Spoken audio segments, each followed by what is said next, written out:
En este preciso instante, en algún lugar de la Tierra, alrededor de 1.300 millones de personas fuman. En una esquina, en un balcón, detrás de un restaurante, en un coche con la ventanilla entreabierta. Hacen algo tan rutinario, tan insignificante, tan arraigado en la vida cotidiana moderna, que la mayoría ni siquiera lo piensa. Pero esto es en lo que ninguno de ellos está pensando. Lo que están haciendo es anterior a la agricultura, anterior a las ciudades, anterior a la rueda, posiblemente anterior al lenguaje mismo. El acto de colocar deliberadamente material vegetal en llamas cerca del rostro e inhalar el humo no es una costumbre moderna ni siquiera medieval. Según las mejores pruebas disponibles, es uno de los comportamientos intencionados más antiguos de la historia de la humanidad. Y el rastro de pistas que nos lleva hasta la primera vez que alguien lo hizo a propósito serpentea a través de túmulos funerarios, antiguas farmacias, tiendas de vaporecitas y profundas cuevas en las montañas de Asia Central. Es una historia realmente extraña. Y casi nadie sabe cuán antigua es. Empecemos por la planta de la que nadie habla. Todo el mundo piensa en el tabaco.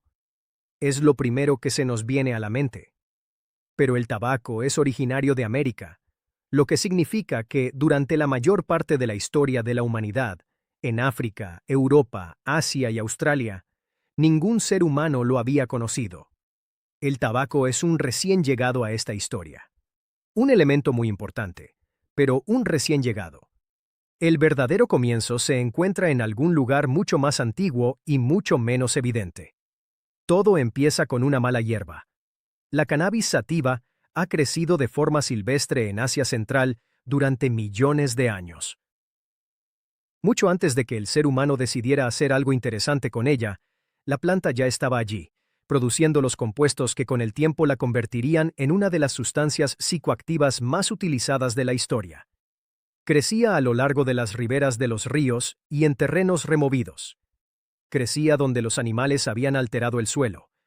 Crecía, muy probablemente, justo al lado de los lugares donde acamparon los primeros humanos. Y los primeros humanos quemaban cosas. Esa es la parte que suele pasarse por alto. El fuego ha formado parte de la historia de la humanidad durante al menos 1.000.000 de años, posiblemente más. Si enciendes una fogata el tiempo suficiente, quemas todo lo que hay cerca. Quemas leña verde, quemas hierba seca, quemas lo que tengas a mano.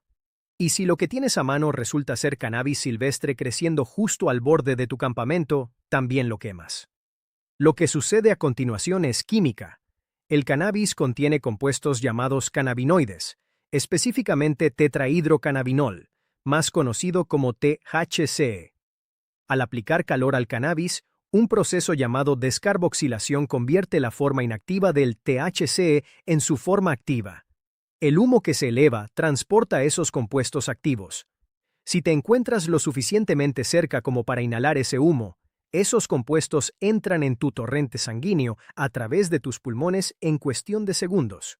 Resulta que tu cerebro ya está preparado para recibirlas. El sistema endocannabinoide es uno de los sistemas de neurotransmisores más extendidos en el cuerpo humano. Regula el estado de ánimo, la memoria, el apetito, la respuesta al dolor y la percepción del tiempo. No evolucionó a causa del cannabis, sino porque el cuerpo produce sus propios cannabinoides de forma natural. Pero los receptores están ahí. Se encuentran en tu cerebro ahora mismo, esperando. Y cuando el THC llega a través del humo, encaja en esos receptores como una llave en una cerradura. Lo que significa que el primer antepasado humano que inhaló accidentalmente el humo de la quema de cannabis silvestre no tuvo una mala experiencia.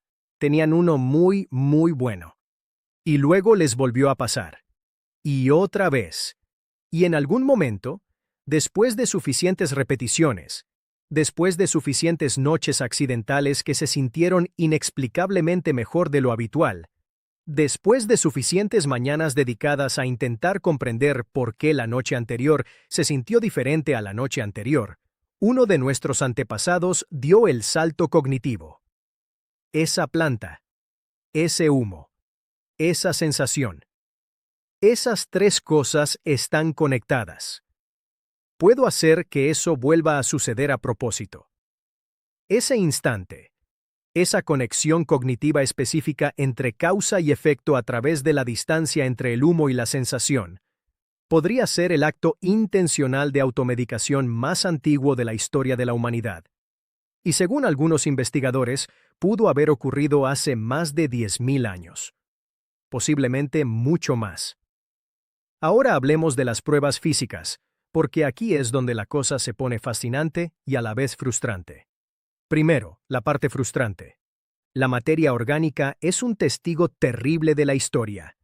La piedra perdura millones de años. El metal, miles. Pero la materia vegetal, las hierbas secas, las pipas de madera, las bolsas de cuero con material botánico cuidadosamente almacenado, desaparecen en siglos bajo condiciones normales de enterramiento. La ausencia de artefactos antiguos relacionados con el consumo de tabaco no significa que fumar no existiera en la antigüedad. Casi con toda seguridad significa que la evidencia se disolvió en la tierra mucho antes de que alguien la buscara. Este es un problema fundamental en la arqueobotánica, el estudio del uso antiguo de las plantas. Encontramos lo que sobrevive. Casi nunca encontramos lo que más importaba, lo perecedero, lo orgánico, los frágiles rituales cotidianos de personas que no tenían ni idea de que estaban haciendo algo digno de preservar para la posteridad. Una vez aclarado esto es lo que tenemos realmente. En 2019, arqueólogos que trabajaban en un yacimiento en las montañas Pamir, al oeste de China, en la región conocida como Cementerio de Hirsankal, hicieron un descubrimiento que dejó a todos boquiabiertos. Dentro de antiguos braseros de madera, del tipo utilizado para rituales funerarios, encontraron residuos químicos de cannabis. Específicamente, cannabis con un contenido de THC inusualmente elevado. No se trataba de cannabis silvestre, ni de cáñamo de baja potencia cultivado para fibra o semillas. Era cannabis con alto contenido de THC, el tipo que se selecciona deliberadamente, el tipo que se cultiva y elige con intención durante generaciones. El yacimiento data de alrededor del año 500 a.C. Y no se trataba de una simple fogata. Era un lugar de enterramiento. Los braseros se colocaron en fosas funerarias junto a los difuntos. Quienes consumían este cannabis lo hacían en una ceremonia para los difuntos. Ponían la versión más potente de la planta en el fuego para que el humo se elevara en presencia del cuerpo que se encomendaba a la tierra. No era un acto recreativo, era sagrado. El humo actuaba como mensajero, como portador, como puente entre los vivos y lo que creían que había al otro lado. Y esto fue hace 2500 años, lo cual, en el lapso total de la historia de la humanidad, equivale básicamente a esta mañana. Porque tenemos pruebas más antiguas, mucho más antiguas. En la misma región de las montañas Pamir, investigadores que estudian los patrones generales del cultivo de cannabis en Asia Central han argumentado, basándose en análisis genéticos de poblaciones de cannabis, registros de polen y la distribución de hallazgos arqueológicos, que la interacción humana deliberada con el cannabis en esta parte del mundo probablemente comenzó hace al menos 5.000 años. Algunas estimaciones elevan ese periodo a 10.000 años, vinculado a los orígenes de la agricultura en la región. El cannabis fue una de las primeras plantas que los humanos cultivaron deliberadamente. Inicialmente no principalmente por la flor, sino por la fibra, la semilla, el alimento, la cuerda y la tela. Pero aquí hay algo importante que se pasa por alto. No se puede cultivar cannabis sin exponerse a su humo. No se puede cosechar, procesar ni secar cerca del fuego sin inhalar inevitablemente lo que libera al calentarse. Esto significa que los agricultores, los primeros seres humanos que cultivaron deliberadamente esta planta hace 10.000 años, habrían aprendido sus propiedades mediante una exposición accidental constante. Y algunos de ellos, casi con toda seguridad, habrían comenzado a dar el mismo salto cognitivo que alguien dio alrededor de una fogata miles de años antes. Este humo produce algún efecto. seamos más conscientes de cuándo y cómo lo obtenemos. Ahora, presentemos a un hombre que sí estaba prestando atención. Heródoto fue un historiador griego que escribió en el siglo V a.C. Viajó extensamente, documentó lo que vio con un entusiasmo a veces exasperante, y durante siglos, los eruditos serios lo tacharon de fantasioso. Sin embargo, los arqueólogos fueron descubriendo que tenía razón. En sus historias, Heródoto describe a un pueblo llamado los escitas, feroces guerreros nómadas que dominaron la estepa euroasiática durante siglos. Y describe algo que hacían después de enterrar a sus muertos que, para los refinados oídos griegos, sonaba completamente extraño. Montaron pequeñas tiendas de fieltro, calentaron piedras hasta que brillaron al rojo vivo. Arrojaron semillas de cáñamo sobre las piedras calientes dentro de la tienda. Luego entraron, cerraron la tienda a su alrededor y se sentaron entre el humo que se elevaba. Y aullaron de placer. Heródoto lo escribió con un tono que sugiere que le resultaba a la vez extraño y genuinamente impresionante. No era condescendiente. Estaba documentando algo real, algo claramente importante para quienes lo hacían. Durante siglos, los estudiosos se preguntaron si había exagerado o malinterpretado su relato. Entonces, las excavaciones de túmulos funerarios escitas, llamados kurgans, comenzaron a revelar exactamente lo que había descrito. Braseros de bronce, piedras de calefacción y residuos químicos de cannabis, confirmados mediante análisis modernos. No estaba exagerando. Estaba minimizando la cifra. Los escitas no solo consumían cannabis ocasionalmente. Estaba integrado en sus rituales más importantes, los momentos de muerte, transición y duelo colectivo.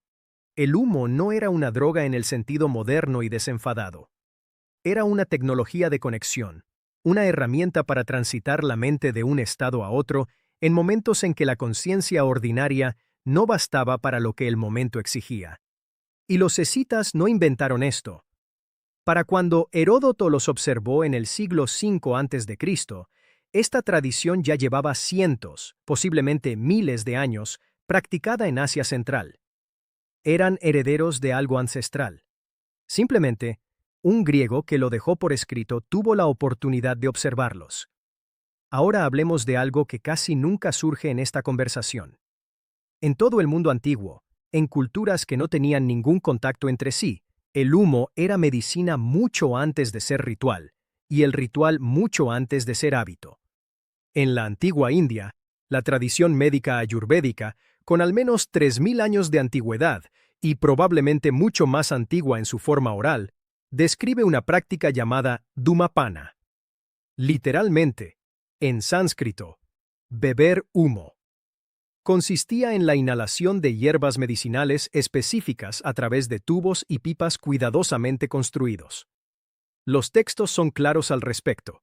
Especifican qué plantas para qué afecciones, describen métodos de preparación precisos y abordan las contraindicaciones. Se trata de un sistema médico, no de una costumbre popular. Se había perfeccionado a lo largo de tantas generaciones que se pudieron escribir protocolos detallados al respecto. Ese nivel de refinamiento no surge de la noche a la mañana. Si el dhumapana era lo suficientemente sofisticado como para ser codificado en textos hace 3000 años, la práctica subyacente seguramente ya existía siglos antes, como mínimo. En la antigua China, textos de la dinastía Han describen la quema terapéutica de hierbas específicas como una práctica médica reconocida. La moxa, que consiste en quemar artemisa seca cerca de la piel o sobre ella para tratar diversas afecciones, es una versión formalizada de una práctica mucho más antigua. La idea básica de que el humo de ciertas plantas, aplicado en el momento preciso, podía modificar el estado del cuerpo, ya era una doctrina ancestral cuando se escribían los primeros textos médicos chinos. En el antiguo Egipto, el papiro de Ebers, uno de los documentos médicos más antiguos que se conservan, que data de alrededor del 1550 a.C., describe tratamientos que implicaban la inhalación de humo para afecciones de la garganta y los pulmones. Esto puede parecer retrógrado para el pensamiento moderno, hasta que recordamos que los médicos de la antigüedad no contaban con antibióticos ni con cirugías dignas de ese nombre, y trabajaban empíricamente a partir de los resultados observados. Si inhalar cierto humo de hierbas reducía la inflamación, despejaba las vías respiratorias o alteraba la percepción del dolor del paciente, se registraba y se repetía.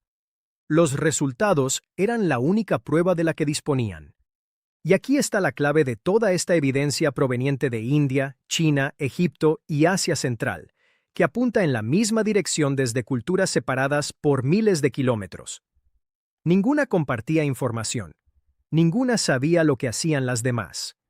Llegaron a la misma conclusión básica de forma independiente, que ciertas plantas quemadas contenían algo que era importante para el cuerpo humano y que podía administrarse deliberadamente mediante el humo. Esa convergencia no es una coincidencia, es la huella de algo real, algo en las plantas, algo en los pulmones, algo en el cerebro que reaccionaba al humo de tal manera que quienes lo descubrieron siguieron transmitiéndolo a la siguiente generación. Ahora sigamos el rastro hasta América, donde la historia da su giro más dramático. El tabaco, Nicotiana tabacum, había estado en manos humanas en América durante mucho tiempo, antes de que Cristóbal Colón navegara hacia el Caribe en 1492 y viera algo que dejó completamente perpleja a su tripulación.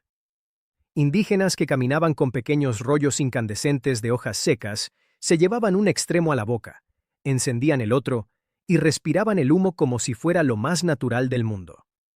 Su equipo lo intentó pocas semanas después. Por supuesto que lo hicieron, pero el consumo de tabaco en América ya era antiguo en 1492. Se ha confirmado que la evidencia arqueológica de residuos de tabaco en pipas encontradas en el sureste de Estados Unidos data de al menos 3.500 años atrás.